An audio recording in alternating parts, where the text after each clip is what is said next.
This is the fourth film you do with Antoine Fuqua. What makes you keep coming back to each other? Is it fourth or fifth? Fourth or fifth. Training Day, Magnificent Seven, Equalizer 1, fourth. Yeah, I think it's fourth. What makes you coming back to each other? And we work well together. I trust him. He knows what he's doing. In the case of Equalizer, I hired. In the case of Training Day, I hired him. He brought me Magnificent Seven, and then I brought him Equalizer. Okay. So we work well together. You recently said that this is not exactly a sequel, but a continuation of a story, and I like that because I didn't feel like I was watching more of the same thing. Right. Was that a factor for you to decide to do the movie? I don't know how to make a sequel. I don't know what that means. Is there sequel acting? Like you have to? Are there sequel rules or anything like that? So I guess that's not pressure, but a concern more of the filmmaker than to me. I just read the story. I said, oh, okay, he's a cab driver, a Lyft driver, it's something different, and the whole relationship with and then without giving it away, what happens to the people closest to him, and it was a good story.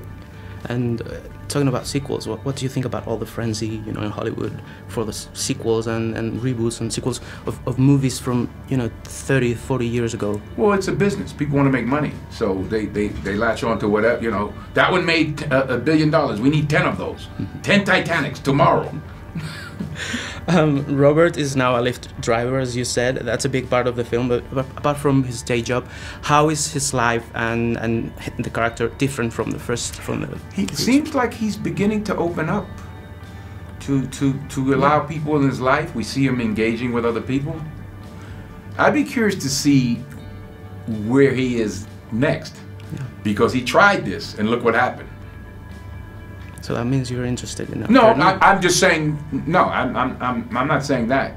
I'm just saying hypothetically. Yeah. Since you brought it up. Yeah. Now that he has, who would he be 4 or 5 years from now? Sure. Maybe he's back in the house by himself.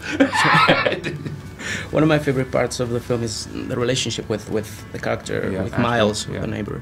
Can you talk about that father-son relationship? It was one of my favorite parts too. First of all, he's very talented and very inquisitive, and it became like he was my third son. I used to call him my third son. So it was a natural development of the relationship that you see on camera. McCall gives him the book Between the World and Me, and I thought that was a very nice touch. Why is that important? I met with Ryan Coogler. I had dinner with Ryan Coogler. I forgot about another project. He was having dinner with I can't always mess it up, Ta-Nehisi, who wrote Between the World and Me. When we were talking about the book, I said, I'm going to put that in the movie. Can I put it in the movie? He said, you put it in the movie? I said, yeah. Because I'm doing this movie where I talk, because I hadn't read it. So when he told me what it was about, how he grew up, and what teenagers, I said, it's perfect for our movie.